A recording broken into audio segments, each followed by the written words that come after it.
of a fully fledged state department to deal with issues affecting minorities and marginalized communities in the country, noting most have lagged behind in not just development but government appointments. Speaking at an event organized to celebrate the milestones made this far, Chigai, just like a majority of those who spoke, also advanced the need for a national policy for the minorities that culminates in the drafting and enactment of a law that will protect minorities, not just at the national government level, but also at the county level.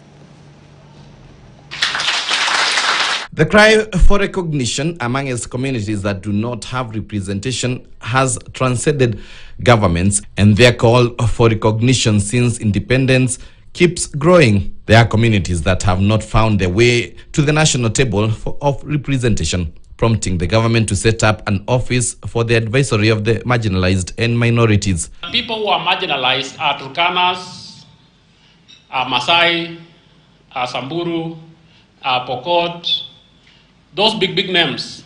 And every other time there's an opportunity of employment, we consider them. And we forget that there are minority communities like the Sengwer Cherengani, like the Ilwana, like the Munyoyaya. Now that is the lowest level that we are now going to bring them. In a meeting organized in Nairobi, bringing the leadership of the small tribes, the heads of different government outfits, the idea of recognition and reward for the communities was discussed extensively, with the idea of a national policy reverberating across those that spoke. His Excellency the President is keen to bring marginalized communities into the center of government.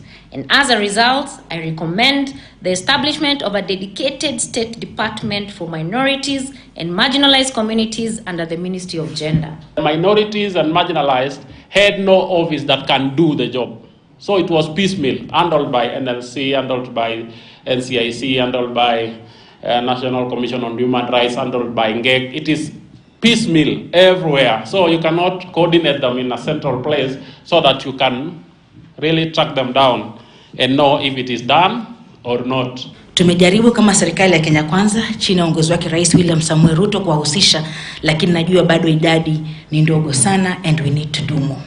Na hiyo nawaahidi leo ya kwamba kwa ushirikiano na mwenyekiti tutalitilia pondo na ikisha kwamba mnawakilishwa katika kila sehemu za ajira na katika serikali. They have advocated to involve counties, as the National Cohesion and Integration Commission says. Counties are lagging behind in integration as well as embracing smaller communities. Out of the 47 counties, only 13 counties were in compliance of what we call 30% rule, because the 30% rule provides that in a county you have to have at least 30% of those employed coming from communities other than the dominant ethnic community. There are communities that have historically faced challenges in accessing resources and opportunities which they deserve. As government, we are committed to amplifying these voices in policy formulation and ensuring that these communities are no longer left behind. The government has been turning their focus on minorities as it gears towards the 2027 election, with President William Ruto pushing towards embracing them and giving them a voice. Daniel Kariuki, KTN. Thank you, Kariuki, for that report, even as the government focuses on giving the minority a voice and a place in governance. Let's take a short commercial break. We'll be back with much more.